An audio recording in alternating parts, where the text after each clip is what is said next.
One of the best parts about playing Airsoft is being on a team, being able to go out on the field with your friends and just have a great time. And today I have my longtime teammate, E-House from Gun Gamers. Oh, hello! How you doing? How you doing? And today we're going to talk about our advice for starting an Airsoft team and some of the pitfalls that we see that commonly happen amongst them.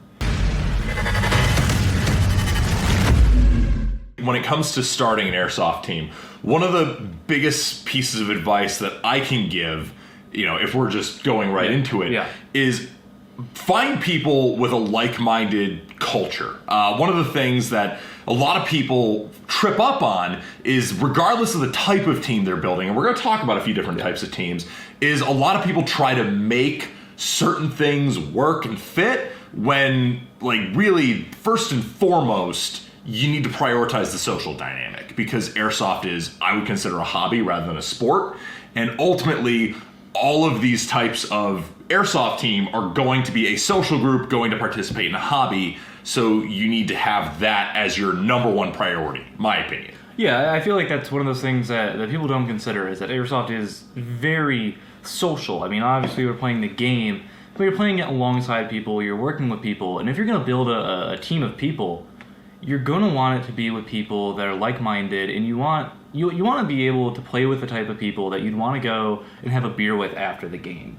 If you're just with a group of people that you're just there to accomplish the task and then leave, bro, that's what a job is. They're your coworkers at that point. So it's definitely about having that shared culture amongst your team, no matter what type of team it is. And we were talking about this before the video. I think teams really fall into 4 distinct categories that we can classify them in. We have your social groups. These are literally just like the friends that go and play Airsoft together and just have a good time, which would be like the Gun Gamers team. There's, 30 of us? Dude, I quite honestly have not kept count. There's a lot. Yeah, but it's literally just a bunch of people who show up in the same color camouflage for games. Next, and sometimes not the same color camouflage for games. It's more fun to shoot at your friends. Yeah. The next is your impression groups. These are going to be people who say, we want to do the exact same kit, the same impression, and run together at large-scale events. This will typically be at events like Nielsen West, where that's more encouraged, which we are a part of. We're a part of Task Force KEG. We do U.S. infantry kits. And that team has a good amount of people who rep, and it's all throughout the country. Don't we have somebody in the UK as well? We have. I don't think they're technically doing the full keg thing in the UK. I think they're working on the kit, but I mean, you have people. That's kind of a catch-all group of a lot of people who are very interested in infantry kit. But in terms of the actual reps, I think we have 30 people at Caspian Assault. But then you've got teams like Rushing Russians who have chapters fucking all over the country and field a company-size element. Those guys are, way ahead of us. The third type of team that we're going to talk about is competitive groups. Those who are, I'm primarily going to say that they're into Speedsoft, because that's really where you see the best competitive Airsoft, or the competitive games that are put together in a really organized way, in my opinion. Or the Airsoft games that actually can somewhat manage to be a little more competitive. Yeah. And then finally we have your business clout groups. These are the groups that probably have the name Goon or Boog in the name, and they're just the sort of people where guns are their personality. Or they have, everybody has to have the same name on their Instagram. They have to have the same format for all their posts. They have to use all the same hashtags. They have to promote their sponsors so many times a month. We've all seen those teams on the internet. If you've ever gone through Instagram, I'm sure you've seen one of those teams. But I think the key thing that ties all of those together is to go back to what we originally talked about.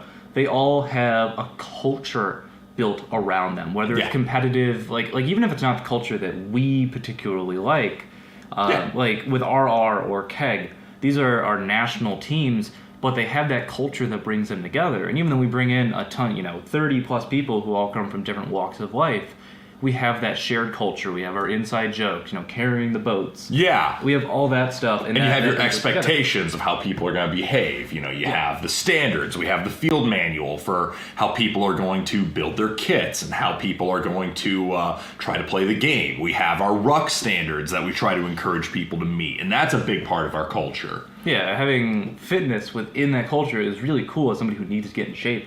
But two, it just helps to bring everybody together. And at the end of the day, everybody's bros. Like, we all like each other, and like, even though we're all different people, we have those things that bring us together and helps build that team culture.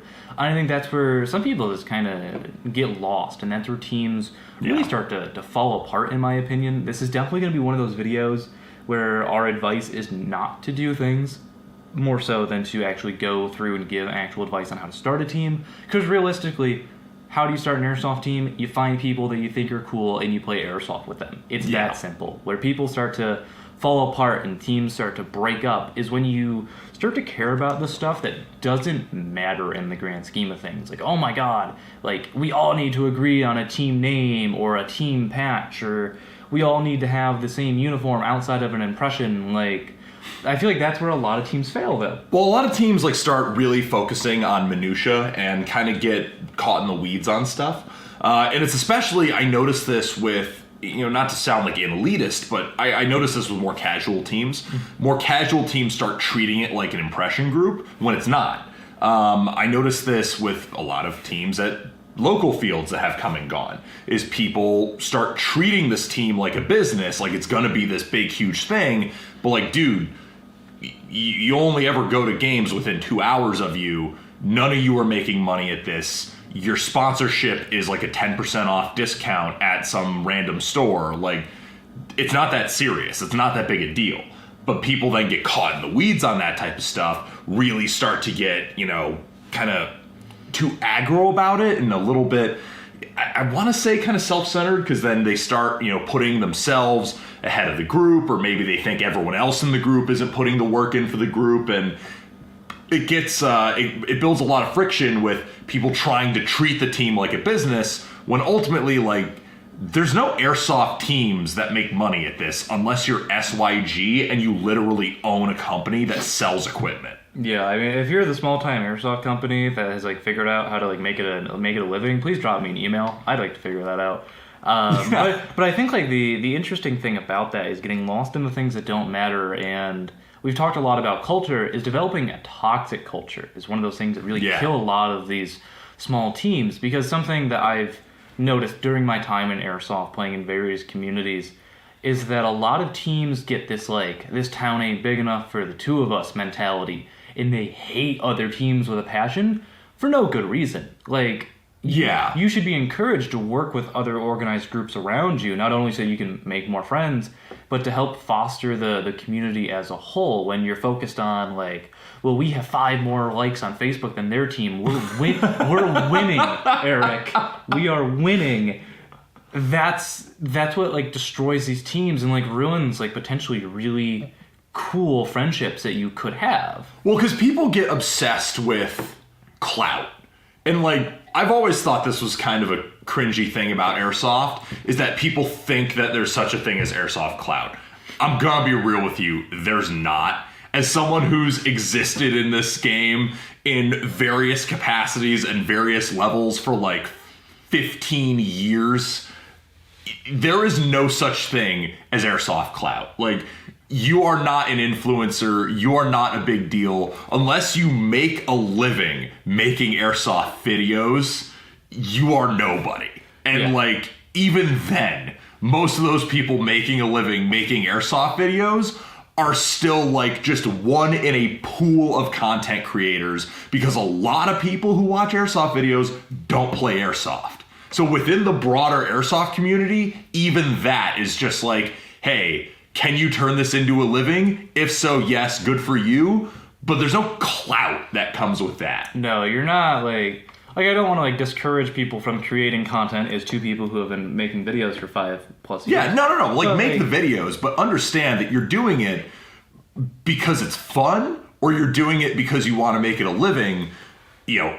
I wouldn't encourage you to try to make a living doing YouTube Airsoft videos. The people if somebody who's tried it, don't do it. I never tried it, but still, like, I kind of did it like it was a job for a little while, and it sucks. and I feel like that's a very important point, is there's people who treat their teams like a job. In the sense of like, well, you need to get your social media posts in, and you need to like rep X amount of times. It's just those things that are creating that toxic culture, and that's where a lot of teams really fail. Well, and the biggest thing is, again, it's not that serious. Like, Yeah, we're playing toy guns. Yeah. A lot of people, that's why I think it's so funny that so many people get caught in the weeds on so much stuff. Because, okay, like, what is that sponsorship with that brand doing for you? Like, yeah, you know, get sponsorships if, like, that helps you in some way. But ultimately, what is that doing for you is just, like, getting you product so you can go play a game. Like, if you have to start treating this like a job, it's gonna be miserable and you're gonna burn out. Like, I've noticed so many teams come and go. They'll show up, they'll be around for a few years, flash in the pan, burn out, and decide this isn't really worth the effort, and then they'll just go back to, like, playing like normal, or they'll quit the game. In which case, you could have just cut out the middleman and, like, just gone to play the game. I've always just found it so ridiculous, like you said, that people take it very, very seriously. BB War is a serious business. And then, like, the final thing, talking about sponsorships and Airsoft being a job, one of the surefire ways to destroy your friends group and burn those bridges is to involve money. Yeah.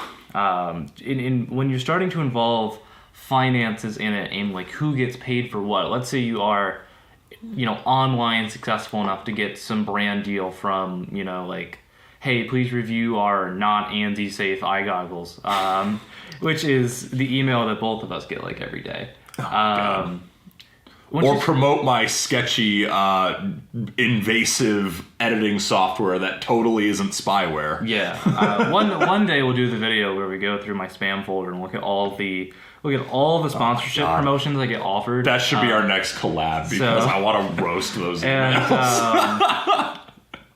Once you involve money, it's just a great way to kill a friend, to kill a friendship, outside of Airsoft as well. It's just one of those things that once you involve money in it, it's like the genie's out of the bottle, and you're not going to recover from that.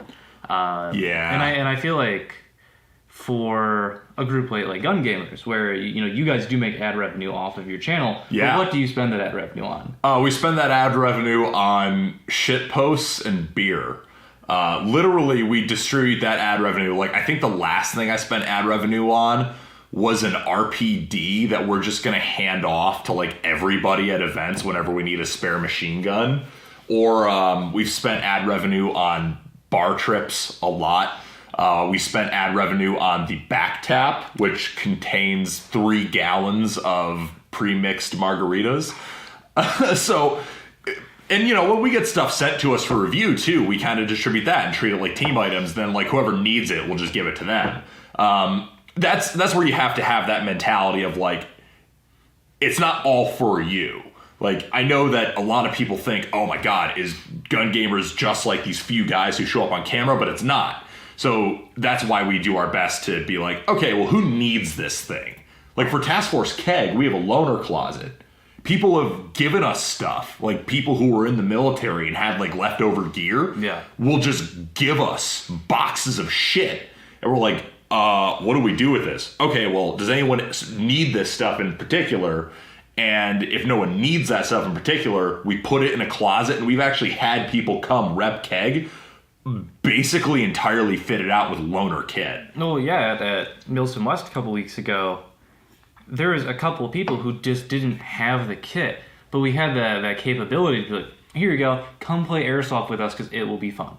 And again, that just goes back to that original idea of, if you're not with a group of people that makes the hobby enjoyable and makes it fun, and again, those people that you'd want to go and have a beer with after, you're not going to have a good time, and the team won't be sustainable. Or an even better metric, my best metric for if somebody belongs on your Airsoft group is, would you ride in a van with them for 16 hours? Because if you're serious, you'll do that a lot.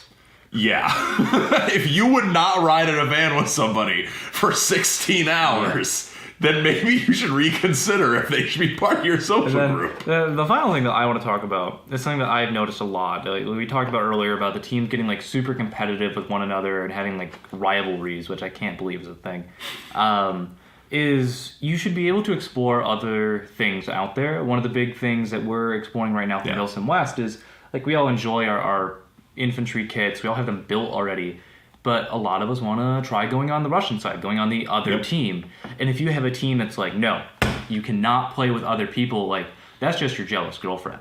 And, like, that's a toxic relationship. Like, yeah, and I think, like, the thing that made me realize that pretty early on of becoming friends with gun gamers is I get questions all the time of, like, well, why aren't you on the team and just making videos for them? Like, why do I not just join your team and use your channel?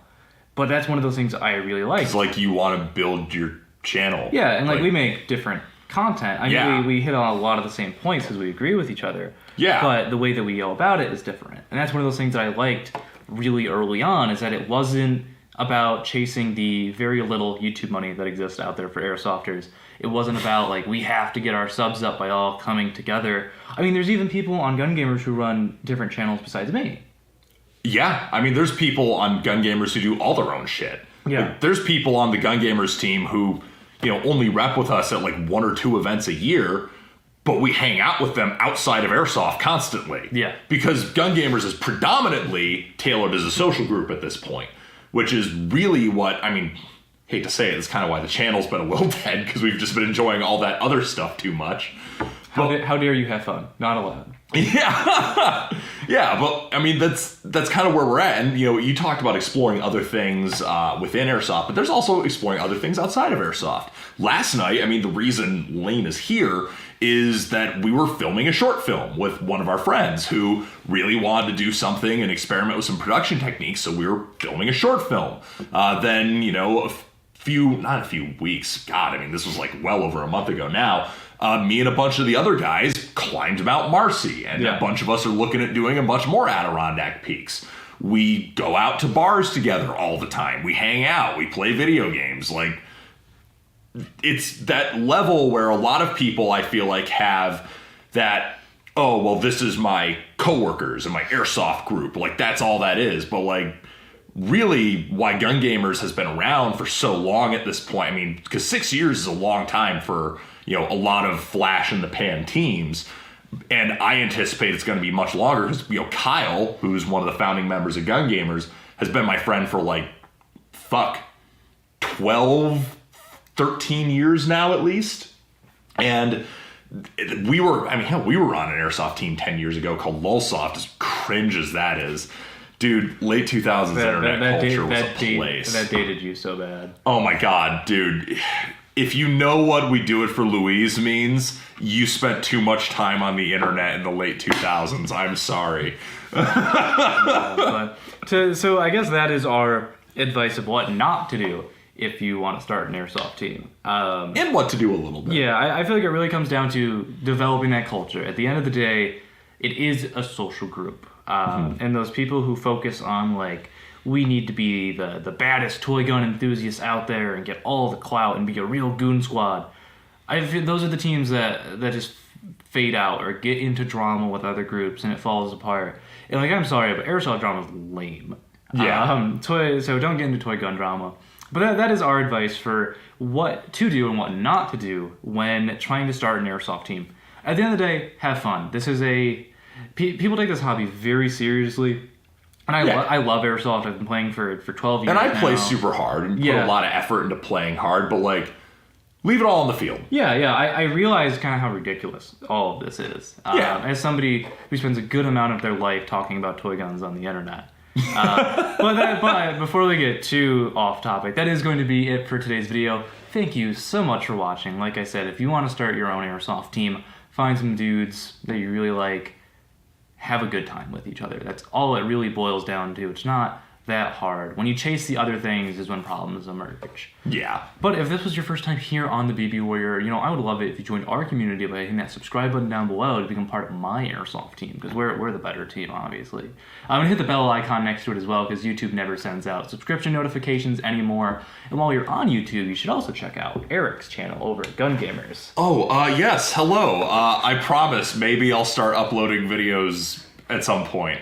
When I can be bothered. Maybe we'll film something again after this. Yeah, we'll figure that out. But thank you guys for watching. I know this was a much longer video than I normally make, but I will see you all next time.